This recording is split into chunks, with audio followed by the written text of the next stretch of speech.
the Bad Ideas Conference. It'll be going on indoors in a few hours.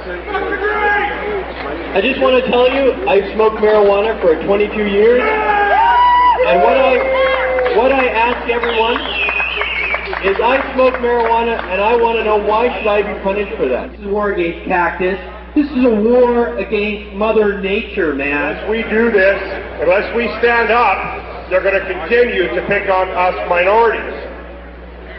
That is our goal, to end the drug war, because when we end the drug war, we end the needless lives that are being lost every day in the streets of Vancouver.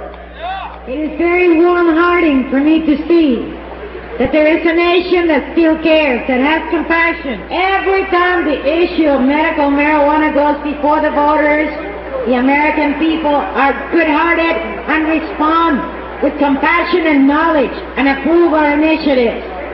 Put a patient in jail simply because he or she responds better to nature and therefore competes with the pharmaceutical industries, that's a blasphemy on the Creator's work.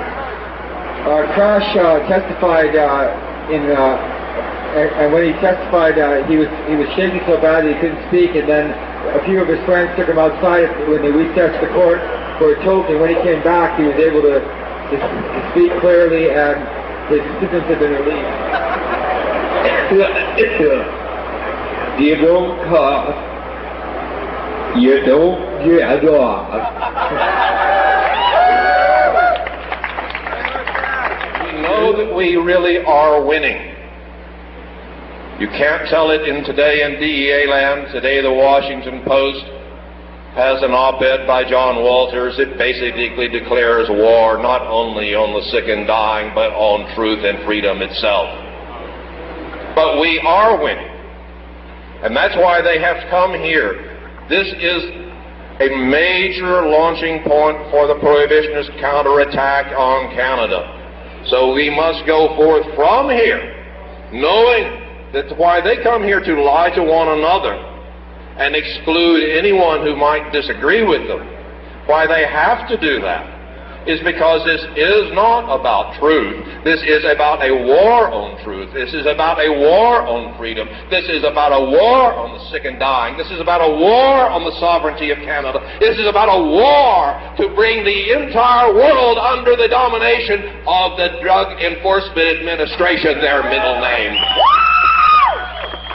Stuff which has been refuted by science since, but they're still regenerating it again, saying that it causes birth defects in marijuana causes birth defects in babies. It says that marijuana lowers sperm count in men, and as we can tell, there's plenty of beautiful children that's come out of this movement. That is not true. They said that marijuana is a hoax as medicine, that we were using the patients. Well, I tell you what, I know some people who have stayed alive because of marijuana. People who've been able to save their sight, save their life by using marijuana. So there's no hoax here. This is not Cheech and Chong medicine. We know that from the GMC. Now, I think that the important thing that we have to keep in mind here, guys, is that this is an intrusion on something that inherently is a Canadian decision. We have to know what's going on here, and what's happening is Americans are coming up. Americans with the most failed drug policy in the world are coming here to tell us that our policy is too tolerant.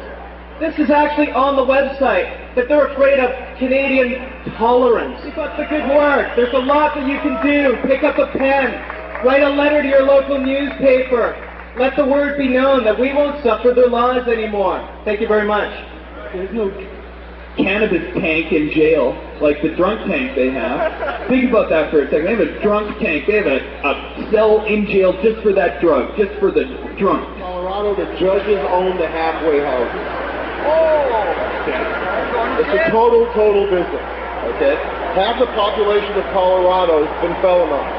Either they're in jail, they're in prison, on probation, in a halfway house. They've been felonized. They say that the other half is watching them. But now the jails have been privatized.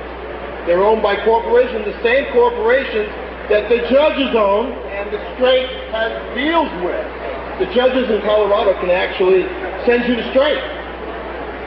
It's not about getting great. It's about making money for the people, the cops. And so any kind of tolerance is a threat to them. They have to have lots of people employed doing their job, kicking in doors and enforcing the laws the way they like to do that.